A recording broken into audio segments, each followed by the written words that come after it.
180 milioni di euro all'anno fino al 2032, uno stanziamento pari a 1,8 miliardi per Venezia e 400 milioni per il 2021, anche a fronte dell'emergenza pandemica. Entra nel dettaglio il deputato e consigliere comunale veneziano Alex Bazzaro sul progetto di legge presentato e sottoscritto anche dai deputati leghisti Giorgia Andreuzza, Katy Fogliani e Sergio Vallotto. Infrastrutture strategiche della laguna, porto, bonifiche, gestione del Mose al centro, con un super commissario sul modello Genova con pieni poteri. Un super commissario ad hoc per gestire un tale quantitativo di denaro e soprattutto che metta insieme tutte le forze politiche in una figura gestionale, scelta senza criteri di partito o locali territoriali del momento.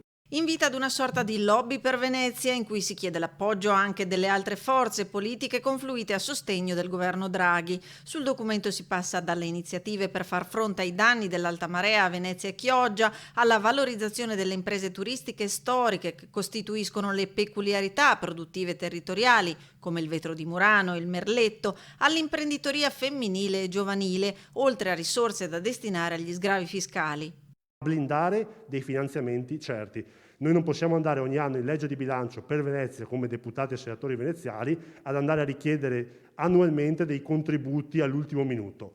Chi governa, sindaco, città metropolitana, presidente di regione, deve sapere che alla città arrivano dei fondi certi per la sua eccezionalità.